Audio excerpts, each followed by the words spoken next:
Genesis chapter 26. The promise reaffirmed to Isaac. There was another famine in the land in addition to the one that had occurred in Abraham's time, and Isaac went to Abimelech, king of the Philistines, at Gerar. The Lord appeared to him and said, "Do not go down to Egypt. Live in the land that I tell you about. Stay in this land as a foreigner, and I will be with you and bless you. For I will give all these lands to you and your offspring, and I will confirm the oath that I swore to your father Abraham. I will make your offspring as numerous as the stars of the sky. I will give your offspring to all these lands, and all the nations of the earth will be blessed by your offspring. Because Abraham listened to my voice and kept my mandate, my commands, my statutes, and my instructions, so Isaac settled in Gerar."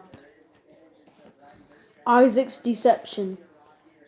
When the men of the place asked about his wife, he said, "She is my sister," for he was afraid to say "my wife," thinking, "The men of the place will kill me on account of Rebekah, for she is a beautiful woman."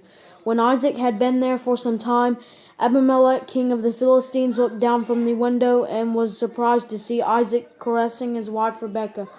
Abimelech sent for Isaac and said, "So she is really your wife?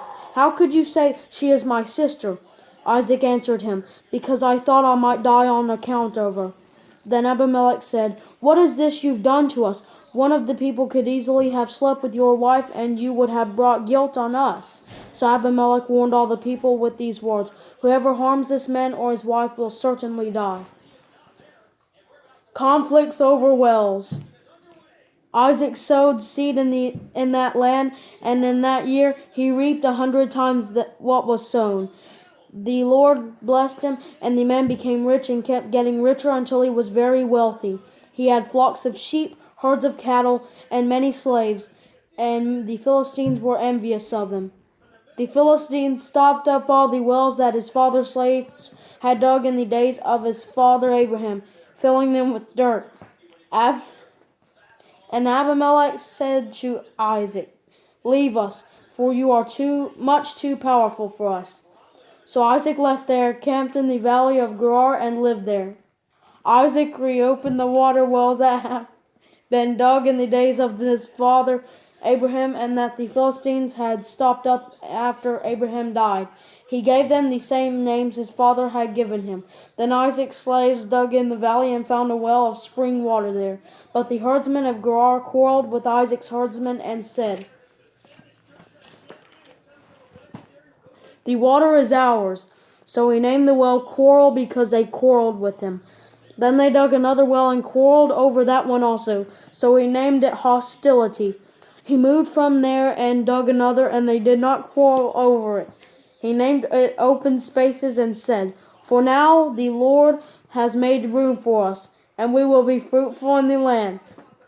The Lord appears to Isaac. From there he went up to Beersheba, and the Lord appeared to him that night and said, "I am the God of your father Abraham. Do not be afraid, for I am with you. I will bless you and multiply your offspring because of my servant Abraham." So he built an altar there, called on the name of the Lord, and pitched his tent there. Isaac's slaves also dug a well there. Covenant with Abimelech. Now Abimelech came to him from Gerar with Ahuzzath his adviser, and Phicol the commander of his army. Isaac said to them, "Why have you come to me? You hated me and sent me away from you." They replied, "We have clearly seen how the Lord has been with you. We think there should be an oath between two parties, between us and you. Let us make a covenant with you. You will not harm us, just as we have not harmed you, but have only done what was good to you, sending you away in peace. You are now blessed by the Lord." So he prepared a banquet for them, and they ate and drank. They got up early in the morning and swore an oath to each other. Then Isaac sent them on their way, and they left him in peace. On that same day Isaac's slaves came to him, tell them that about the well they had dug, saying to him, "We have found water." He called it Sheba. Therefore the name of the city is Beersheba to this day. Esau's wives.